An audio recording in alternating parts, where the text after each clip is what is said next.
Hello everyone. आज की कहानी है खुशनसीब पति। कहानी अगर अच्छी लगे तो लाइक करें, शेयर करें और प्यार भरी कहानी चैनल को सब्सक्राइब करें। पिछले एक हफ्ते से काफ़ी भाग दौड़ मची हुई है हमारे घर में, लेकिन ये सिर्फ मुझे और मेरे बेटे को ही पता है कि हम आजकल कितनी मेहनत कर रहे हैं। उसे नहीं पता जिसके लिए सब हो रहा है। यही तो है वो जिनके 50वें जन्मदिन की तैयारियों ने हम तीनों की नींद उड़ा रखी है। मेरी बेटी रीत ने मेरे नाम की पुकार मचा रखी है। पापा कहाँ हैं आप? जल्दी बाहर आइए। आ गया। अब बोलो क्या हो गया? देखिए ना पापा, मैं सोच रही हूँ मम्मा ने मेरे पहले जन्मदिन पर हैप्पी बर्थडे का जैसा पोस्टर बनाया था, क्यों ना मम्मा के लिए वैसा ही पोस्टर बनाया जाए। रीत ने कुछ पुरानी तस्वीरें दिखाते हुए मानव से कहा। तभी रीत के भाई आदर्श ने उसकी चोटी खींचते हुए कहा, देख लीजिए आप पापा, पोस्टर की जिम्मेदारी इसने ली थी और अभी तक डिजाइन का भी चयन नहीं कर पाई है, जबकि कल ही मम्मा का जन्मदिन है। मानव ने तस्वीरें देखते हुए कहा, अब लड़ना छोड़ो, इससे पहले कि तुम्हारी मम्मा दफ्तर से आ जाए, आओ हम तीनों मिलकर ये पोस्टर बना डालें, क्योंकि अब किसी एक से तो होगा नहीं।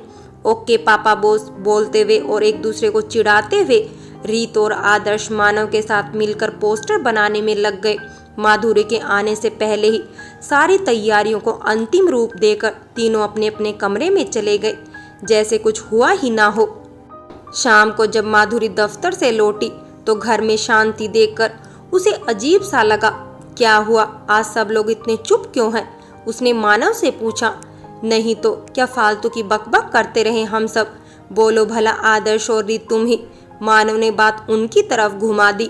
वो मम्मा आदर्श ने पापा की तस्वीरों की नई श्रृंखला की पहली तस्वीर पर पानी गिरा दिया, बस इसीलिए। आदर्श की तरफ देखकर उसे आंख मारते हुए रीत बोली। आदर्श चाहकर भी कुछ नहीं बोल सका। ये सब तुम लोगों के आए दिन के कारनामे हैं। मुझे लगा पता नहीं क्या हो गया, कहती हुई माधुरी कमरे में चली गई। ओहो, बाल बाल बचे मेरे बाल बच्चों, अब तुम दोनों जाओ और फटाफट रात का खाना बनाओ, मैं एक आखिरी काम निपटा लेता हूँ, मानव ने आदर्श और रीत से कहा और अपनी व्हीलचेयर घुमाते हुए अपनी तस्वीरों वाले कमरे में चला गया। आप सब सोच रहे होंगे मैं यानी मानव व्हीलचेयर पर कैसे? इसके पीछे एक लंबी कहानी है। बात तब की है जब मैंने अपनी इलेक्ट्रिक इंजीनियर की पढ़ाई खत्म की थी और कॉलेज कैंपस में ही एक अच्छी कंपनी के लिए मेरा चयन भी हो गया। ऐसा लग रहा था मानो जिंदगी में अब कोई कमी, कोई तकलीफ ही नहीं है, सब कुछ एकदम सही है। अब माँ को मेरी शादी की जल्दी पड़ी थी, लेकिन मैं शादी के नाम से ही घबराता था। कॉलेज में जहाँ मेरे तमाम दोस्तों की गर्लफ्रेंड्स थी, वहीं मैं इन कल्पनाओं से भी डर जाता था। आखिरकार हर भारतीय माँ की तरह अपनी ममता और बुढ़ापे का वास्ता देकर मेरी माँ ने मुझसे शादी के लिए हाँ करवा ही लिया। इसमें मेरे पिताजी की भी पूरी भागीदारी थी। लड़की की तलाश शुरू हुई जो जाकर रुकी माधुरी पर। वो पेशे से एक आर्किटेक्ट थी और अच्छी कंपनी में काम कर रही थी। जब मेरे माता पिता उससे मिलने गए तो उन्हें माधुरी और उसके परिवार की सादगी, उनका सरल व्यवहार भा गया। माधुरी ने बस अपनी एक इच्छा प्रकट की कि शादी के बाद भी वो अपनी नौकरी नहीं छोड़ेगी। मेरी माँ ने उसका हाथ थामते हुए कहा, बेटी भरोसा रखो, अगर ये रिश्ता होता है तो हमारी तरफ से तुम्हारी नौकरी में कोई अड़चन नहीं आएगी। जितनी मेहनत से मेरे बेटे ने पढ़ाई की है, उतनी ही मेहनत से तुमने भी ये मुकाम पाया है। फिर भला कैसे किसी को ये हक है कि वो तुमसे तुम्हारी पहचान छीने? माँ की बात सुनकर माधुरी और उसके परिवार को तसल्ली हुई। अब बारी थी मेरी और माधुरी के मुलाकात की। उसके माता पिता पहले ही मुझसे मेरे दफ्तर में मिल चुके थे। आज भी माधुरी के साथ वो पहली मुलाकात याद आती है तो बस होठों पर मुस्कुराहट आ जाती है। पहली बार मैं अकेला किसी लड़की से मिलने जा रहा था। तय वक्त पर मैं घर से उस रेस्टोरेंट के लिए निकला जहां हमारी मुलाकात होनी थी। दिल जोरों से धड़क रहा था। हालांकि मैंने उसकी तस्वीर देख रखी थी, फिर भी डर लग रहा था कि अगर मैं उसे ना पहचान सका, पता नहीं वो क्या सोचेगी मेरे बारे में, मैं उससे क्या बात करूंगा। इन्हीं विचारों में खोया हुआ मैं लाल बत्ती के कारण रुका हुआ था। तभी एक छोटी सी बच्ची ने मेरी गाड़ी की खिड़की पर दस्तक दी और कहा, भैया एक गुलाब ले लीजिए ना। न जाने मेरे मन में क्या आया कि मैंने उसके तमाम फूल खरीद लिए और ट्रैफिक की हरी बत्ती के इशारा करते ही मैं अपनी मंजिल की तरफ बढ़ गया। माधुरी पहले ही आ चुकी थी। मैं उसे एक ही नज़र में पहचान गया। मुझे देखकर उसने जो मुस्कान दी उसकी चमक आज भी मेरे जहन में जिंदा है। मैं उसके सामने सर झुकाए बैठा हुआ था। उसकी तरफ देखने की या कुछ कहने की हिम्मत ही नहीं हो रही थी। आखिरकार उसी ने चुप्पी तोड़ी और कहा, मेरे ख्याल से हम यहाँ एक दूसरे से कुछ बातें करने, एक दूसरे को जानने की कोशिश करने के लिए आए हैं।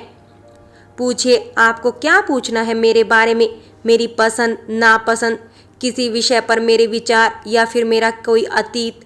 फिर धीरे से कहा। ये सुनकर सहसा माधुरी खिलखिलाकर हंस पड़ी। उसकी हंसी सुनकर मैंने पहली बार उसे ध्यान से देखा। वो उस वक्त यूँ लग रही थी कि मानो कोई मासूम सी बच्ची हो। माफ़ कीजिएगा, मुझे यूँ हंसना नहीं चाहिए था। असल में आप जिस तरह घबरा रहे हैं और शर्माते हुए धीरे धीरे बोल रहे हैं, उससे मुझे बीते जमाने की कहानियाँ याद आ गई। जब शादी की बात होने पर ऐसी हालत लड़कों की नहीं लड़कियों की होती थी। माधुरी ने खुद को संयत करते हुए कहा। अब मैं भी उसके साथ हंस पड़ा। धीरे धीरे बातों का जो सिलसिला शुरू हुआ तो चलता ही गया। हम भी आज ऐसे ही पल को जी रहे थे। कल शाम का सूरज ढला और चांद अपनी रोशनी के लिए वातावरण को शीतलता की चादर में लपेटने लगा। हम जान ही नहीं सके। हम दोनों के घरों से इस बीच कई बार फोन आए और हमने ये कहकर रख दिया कि अभी बातें चल ही रही है। आखिरकार जब मैनेजर ने कहा कि अब रेस्टोरेंट बंद करने का वक्त हो गया है, तब हम उठे। बाहर आए तो पता चला माधुरी की गाड़ी स्टार्ट ही नहीं हो रही है। हमने गैराज वाले को फ़ोन किया और मैं माधुरी को अपनी गाड़ी के पास लेकर आया। दरवाज़ा खोलते ही उसकी नज़र उन गुलाब के फूलों पर गई जो मैंने उस बच्ची से लिए थे। उन्हें हाथों में लेकर वो बोली, कितने प्यारे फूल हैं, जब मेरे लिए लाए थे तो दिए क्यों नहीं? मैंने पूछा, तुम्हें कैसे पता कि ये तुम्हारे लिए ही है? क्योंकि बुद्धूराम, इतनी देर में मैं ये समझ चुकी हूँ कि तुम्हारा कोई अतीत हो ही नहीं सकता। और फिर खिलखिलाकर हंसती हुई गाड़ी में बैठ गई। जल्द ही हमारी सगाई की तारीख तय हो गई। हम दोनों ही बहुत खुश थे। सब कुछ कितना सही लग रहा था तब, क्योंकि भविष्य से हम सभी अनजान थे। एक दिन दफ्तर से लौटते हुए एक बेकाबू ट्रक ने मेरी गाड़ी को टक्कर मार दी। जब अस्पताल में मेरी आंखें खुली तो पता चला मैं अपने पैर खो चुका हूँ। मेरे ऊपर मानो वज्रपात हो गया। मुझे यकीन ही नहीं हो रहा था कि ये सच है। मेरे माँ पापा के साथ साथ माधुरी का भी रो रो कर बुरा हाल था। खैर, किसी तरह अस्पताल के दिन कटे और मुझे वहाँ से छुट्टी मिली।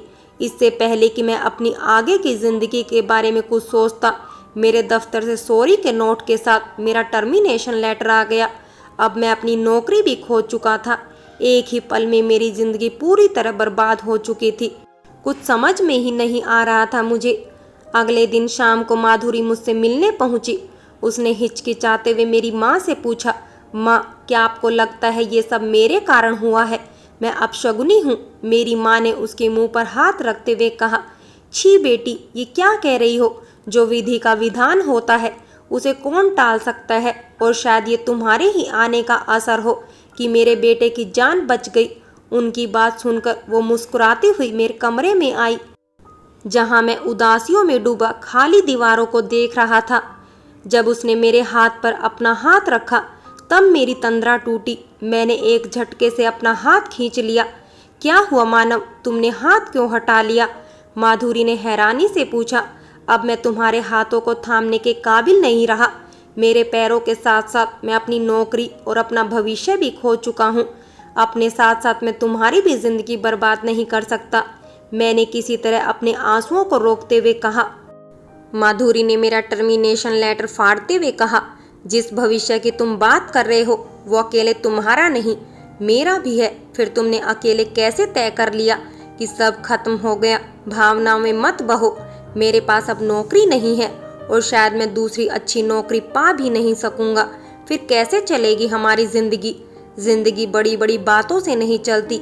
मैंने उसे समझाने की कोशिश की। अच्छा, तुमसे किसने कहा कि घर चलाने की जिम्मेदारी अकेले तुम्हारी है? मैं भी तो कमाती हूँ, हमें कोई परेशानी नहीं होगी जैसी तुम सोच रहे हो।